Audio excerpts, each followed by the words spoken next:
Welcome to The Unconventional Path, Entrepreneurship and Innovation Stories and Ideas. Hi, I'm Bela and Mike, coming to you from Clarkson University. I'm a former three-time entrepreneur, venture capitalist, and now the David D. Ray Professor of Innovation and Entrepreneurship here at Clarkson University.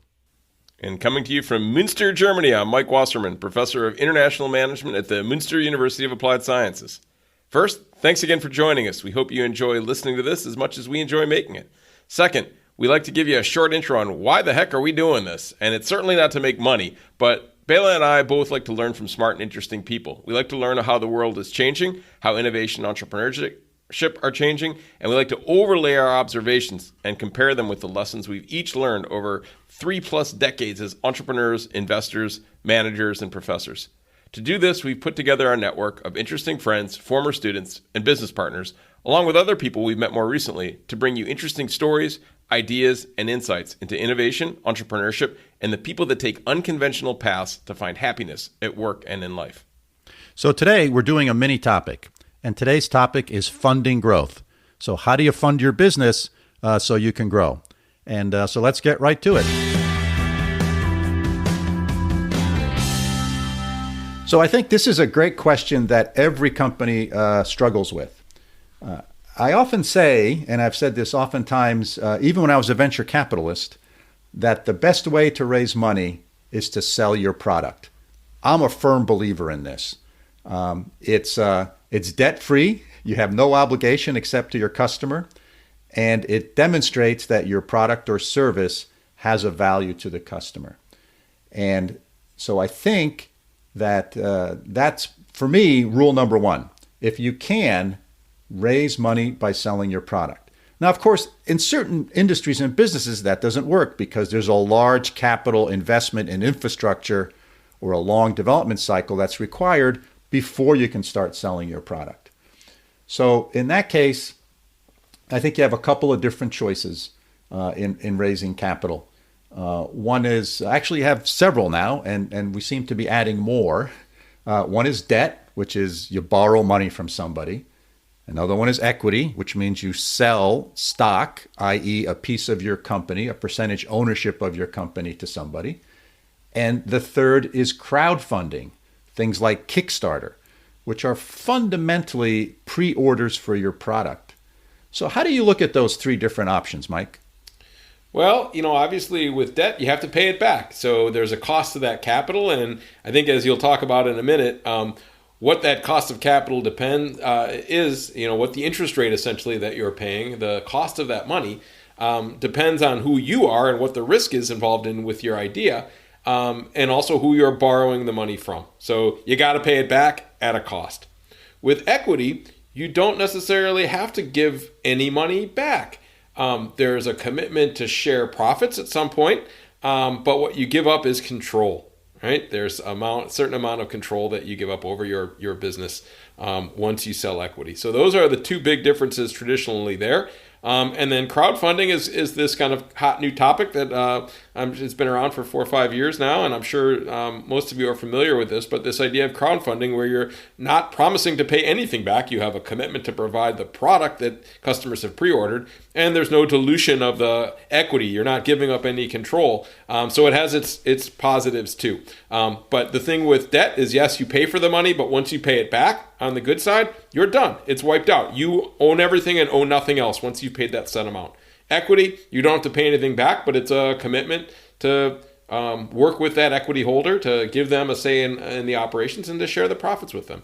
And with crowdfunding, it's neat. There's some pressure there, but you provide your product and then you're done and you've gotten the money to launch your product, and you can use that as evidence, like you said, to show an investor that there's demand. And you may not need to go get more funding depending on your business model, but it's got definitely some upsides. What do you think? Yeah, sometimes your options are limited, and what I mean by that is sometimes the market for equity funding just doesn't exist. It may not exist for your industry because for whatever reason the equity players are staying away from certain industries, or it may be readily available. I remember the very first company I started, myself and some co-founders, were walking around with a business plan for an industrial robotics company.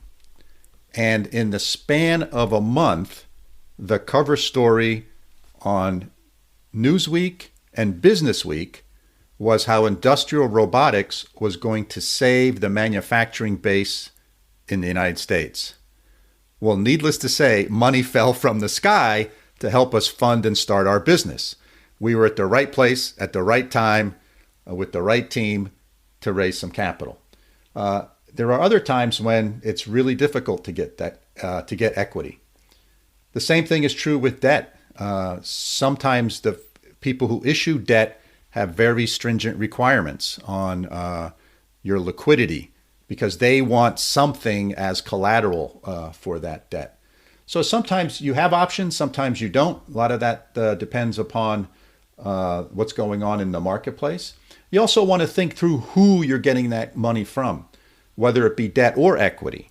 If you get it from a bank or you get it from a venture capitalist on the equity side, it's going to have pretty strict restrictions on it. But if you can raise money, whether it be debt or equity, from friends and family, oftentimes that's a lot friendlier money. The restrictions on it and the conditions, terms and conditions on it are a lot less strict and much more relaxed. You also want to think about how much is it costing you. Some people look at debt, it's going to have an interest rate on it. Sometimes it'll be a balloon payment. There's various different ways of structuring that. The equity side, in order to raise, I'll just pick a round number, $1 million, you may have to sell 30 or 40% of your company. That's pretty expensive. So you got to think about the cost. And here again, some of that depends on who you're getting it from, what the market conditions are like, etc. What other factors play into this, Mike? Well, one of the things that we've talked about is what your goals are. And maybe you want to build a little about this, but what's your exit plan? Why are you doing this? And the choices that you make, if you expect to be in this business for a long time, you may not want to dilute the equity. You may choose more expensive funding via debt or a Kickstarter, or we didn't talk about bootstrapping, what we call bootstrapping, right? Which is the old days of maxing out all your credit cards and mortgaging a second mortgage on your house and so on and so forth. Selling your kid if you're into that kind of thing. All those things. I was joking about that, by the way. Not that I'm against selling your children, but probably not for a startup. But and only if they're poorly behaved. But I digress. But it's this idea of, what at what cost. If you want to hold on to the business for a long time and it's something you think is going to be a family type of approach, then, maybe giving away equity isn't the best bet. Get it over, bite the bullet, pay the price, and then have control. Whereas if you're looking to get bought out and you need to scale up quickly, sometimes getting that equity funding is the way to get a big amount of money because you don't have any most people don't have a lot of collateral. Banks are going to look for collateral, so it limits the amount of money that you can access.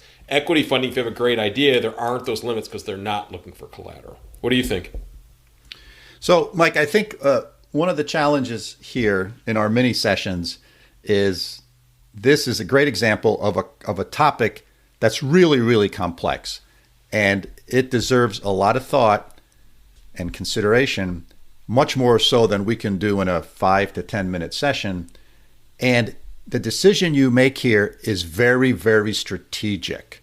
It's going to impact the things that you can do in the future. So you want to be really careful.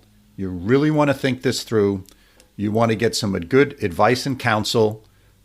Ask others who've done these various different types of funding and get their inputs and thoughts and take into account, as Mike just said, your long-term goals for the business, your long-term goals for yourself. And because when you go down certain paths, it's very difficult to deviate, or it's going to prevent you from having other options in the future. So this is a real strategic decision, and it requires a lot of thought and consideration. We are really happy that you joined us in our podcasting adventure for this week, and we hope that you found the last few minutes interesting and thought-provoking. As usual, we have 2 small requests.